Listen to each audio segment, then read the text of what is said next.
और बड़ी खबर, जहां जम्मू कश्मीर से पहलगाम आतंकी हमले में 27 लोगों की मौत की पुष्टि। कानपुर के एक युवक शुभम द्विवेदी की भी जान गई है। आतंकी हमले में 10 से ज्यादा लोग घायल हैं। सुरक्षा बलों ने इलाके की घेराबंदी की। आतंकियों की तलाश में सुरक्षा बलों का सर्च ऑपरेशन भी जारी है। तो ये बड़ी खबर आपको बता रहे हैं, इस आतंकी हमले में जहां 10 से ज्यादा लोग घायल हैं, वहीं आपको ये भी जानकारी दे दें कि 27 लोगों की मौत की पुष्टि भी हो चुकी है। तस्वीरें आपके सामने, तस्वीरों में आप देख सकते हैं कि किस तरीके से यहां पर ये पूरा आतंकी हमला हुआ है। लोगों ने वीडियो भी बनाए थे। ये उस दौरान की वीडियो आपके सामने, मैदान में आप देख सकते हैं कि लाशें बिखरी हुई हैं।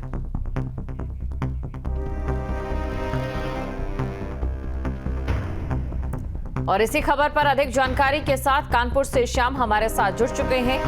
श्याम, देखिए, कानपुर का भी एक युवक था जिसकी मौत हो गई है। ये पूरी घटना राष्ट्र के मस्तक पर एक बड़ा निशान है, एक बड़ा घाव है। बिल्कुल, जिस तरीके से पूरी घटना सामने आई है, ये शर्मसार करने वाली घटना है। जिस तरीके से जम्मू कश्मीर के हालात लगातार सुधर रहे थे और लोगों ने वहां पर जाना शुरू किया था, निर्भीक होकर के लोग वहां पर पहुंच रहे थे। आपको बता दें, शुभम जो कि कानपुर का रहने वाला है, कानपुर के हाथी गांव पड़ता है, वहां के मूल रूप से रहने वाले, लेकिन श्याम नगर में या अपार्टमेंट में रह रहे थे पूरा परिवार। और शुभम की शादी 2 महीने पहले ही हुई थी। वो अपनी पत्नी के साथ, अपने पिता के साथ और परिवार के तकरीबन 11 लोगों के साथ जम्मू कश्मीर गया था। कल घटना के वक्त पति पत्नी दोनों घुड़सवारी कर रहे थे। घुड़सवारी करने के लिए पहलगाम गए हुए थे। इसी दौरान जब आतंकी हमला हुआ, बताया जा रहा है कि सेना के वेश में आतंकी वहां पर पहुंचे और लोगों से नाम पूछ करके, उनके हाथों में कलावा देख करके उन्हें गोली मारी। शुभम के परिजनों से जो हमारी बात हुई, उन्होंने बताया कि शुभम की पत्नी से उनकी जो बात हुई थी, उनकी पत्नी ने उनके परिजनों को बताया था कि शुभम से कलमा पढ़ने के लिए कहा गया था। आतंकी जब वहां पहुंचे तो उनकी आइडेंटिफिकेशन करने के लिए कि हिंदू है या मुसलमान, उससे कलमा पढ़ने के लिए कहा। जब वो कलमा नहीं पढ़ पाया तो उसको गोली मार दी गई।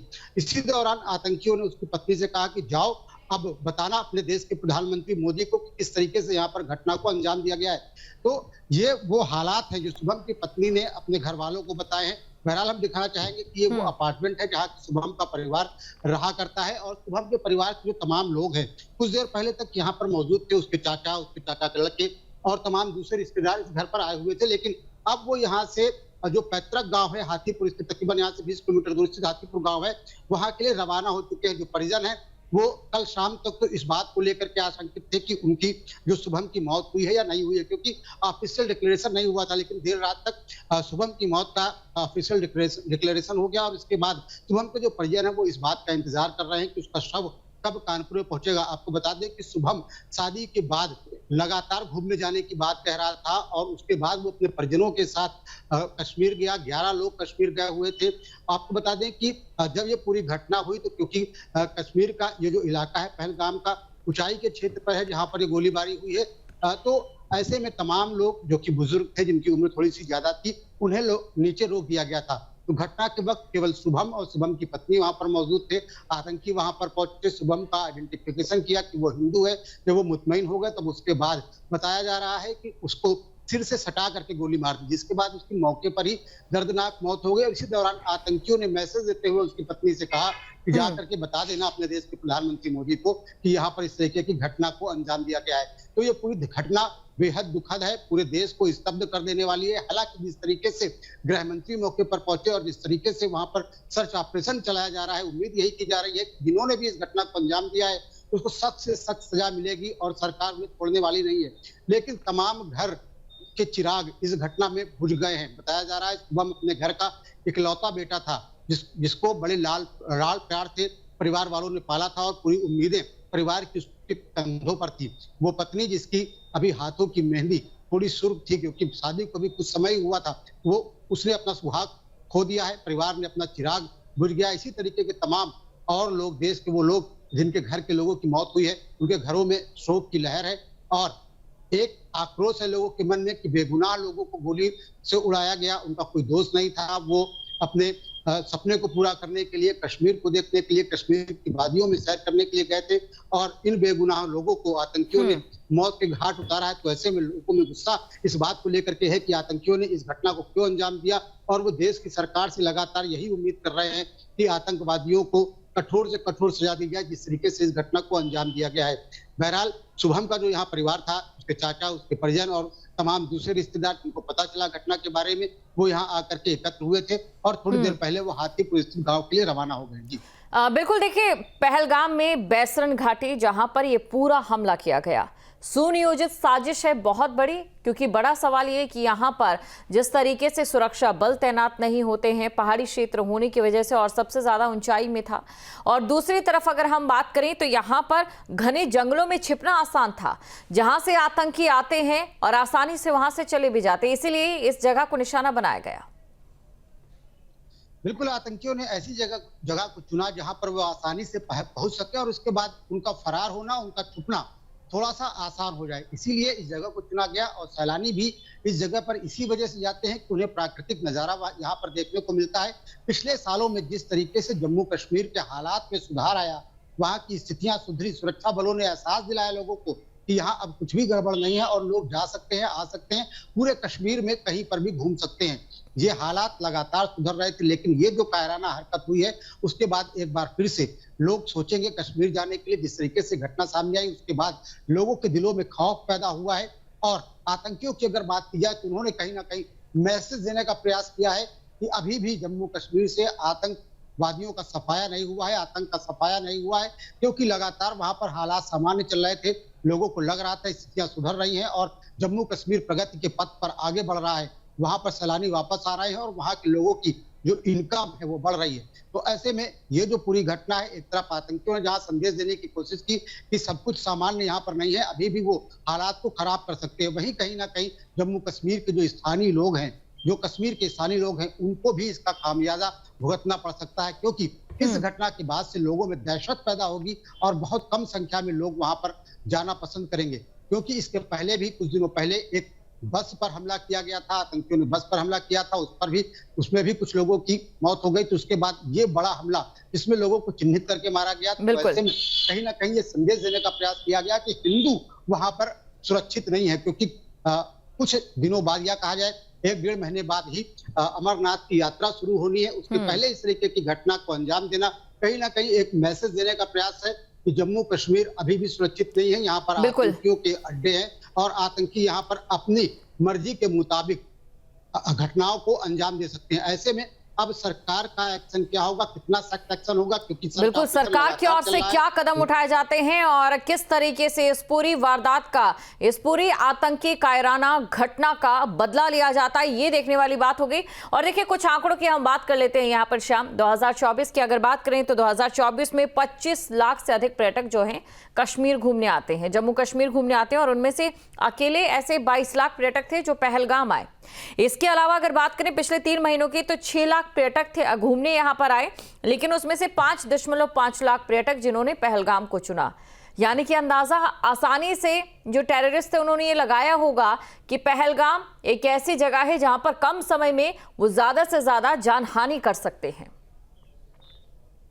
बिल्कुल, लगातार वहां पर पर्यटकों की संख्या बढ़ रही थी, क्योंकि देश की सरकार ने सुनिश्चित किया था कि आतंकवाद जो बैली है वहां से दूर हो जाए। लगातार वहां पर सख्ती बरती जा रही थी और माहौल इस तरीके का बना भी कि लगातार लंबे समय तक वहां पर किसी बड़ी आतंकी घटना को आतंकवादी अंजाम नहीं दे पाए। ऐसे में लोगों के दिलों में सुरक्षा की भावना आई और लोग चाहते हैं जिसे कश्मीर, जिसे कि धरती का स्वर्ग कहा जाता है, वहां पर जाकर के कम से कम अपनी जिंदगी का कुछ समय बिताएं, कुछ सुकून के पल वहां पर व्यतीत करें। यही वजह है कि वहां पर पर्यटकों की संख्या तेजी से बढ़ रही थी और यही चीज तो जम्मू कश्मीर का नॉर्मल होना, वहां के कंडीशंस का नॉर्मल होना आतंकवादियों को पसंद नहीं आ रहा था, क्योंकि जम्मू कश्मीर प्रगति के पथ पर बढ़ रहा था। जिस तरीके से सरकार ने वहां पर धारा 370 खत्म की और उसके बाद भी वहां पर हालात सामान्य रहे, तो ऐसे में कहीं ना कहीं एक बड़ी तैयारी बहुत पहले से की जा रही थी कि कुछ ऐसा किया जाए जिससे एक बड़ा संदेश दिया जाए और ये कहा जा सके कि यहाँ से अभी आतंकवाद खत्म नहीं हुआ है। और ये जिस तरीके की ये घटना है,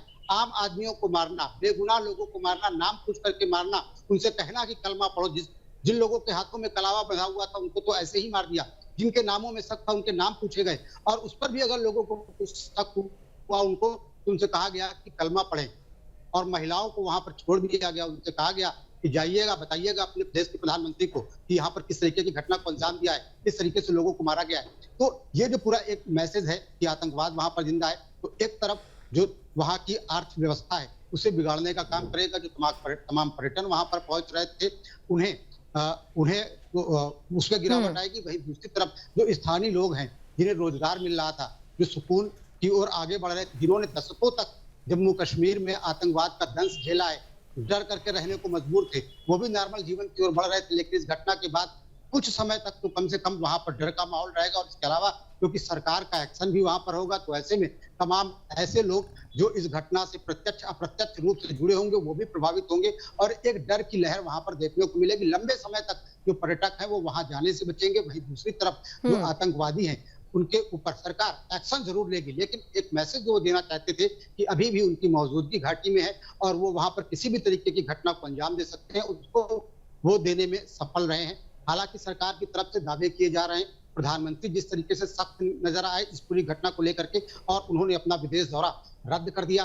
साथ ही साथ जिस तरीके से मौके पर पहुंच करके अमित शाह ने संदेश देने का प्रयास किया, गृह मंत्री ने संदेश देने का प्रयास किया, तो कहीं ना कहीं ये स्पष्ट है कि जिन लोगों ने भी इस साजिश को अंजाम दिया है वो बचने वाले नहीं है। भले ही एक आतंकी संगठन ने दावा किया है, इसकी जिम्मेदारी ली है लश्कर तैयबा से जुड़े हुए संगठन ने कि उन्होंने इस घटना को अंजाम दिया, तो निश्चित तौर पर एक्शन बड़ा होगा। लेकिन एक्शन के अलावा जो डर और जो आम आदमी बिल्कुल एक डर यहाँ पर बनाने की कोशिश की गई है। शाम बने रहिए आप हमारे साथ। देखिए पीएम नरेंद्र मोदी जिस तरीके से दौरे पर थे अब वो भी वापस आ चुके हैं, ये बड़ी खबर आपको बता रहे हैं। तो सऊदी अरब के दौरे पर थे पीएम नरेंद्र मोदी, लेकिन अब वो दौरे से वापस आ गए हैं। आपको ये जानकारी दे दें कि उनका 2 दिवसीय ये दौरा था, लेकिन अपने इस दौरे से पीएम नरेंद्र मोदी वापस आ गए हैं। तो जब ये पूरा हमला हुआ प्रधानमंत्री नरेंद्र मोदी देश में मौजूद नहीं थे। मंगलवार सुबह यानी कि कल ही सऊदी अरब के 2 दिवसीय यात्रा पर रवाना हुए थे और अब पीएम नरेंद्र मोदी की ओर से ये दौरा रद्द कर दिया गया और वो वापस देश में पहुंच चुके हैं। और ये उस दौरान की तस्वीरें हम आपको दिखा रहे हैं। तस्वीरें आपके सामने हैं। पीएम नरेंद्र मोदी वापस भारत पहुंच चुके हैं और साथ ही यहां पर उन्होंने सबसे पहले देशवासियों को हाथ जोड़कर नमन किया। अब देखने वाली बातें रहती है क्या एक्शन प्लान बनता है। दरअसल अमेरिकी उपराष्ट्रपति भी दौरे पर हैं। इस समय अमेरिकी उपराष्ट्रपति जेडी वेंस परिवार के साथ 4 दिवसीय भारत यात्रा पर भारत में ही मौजूद हैं और दुनिया भर की नजरें उनके दौरे पर हैं।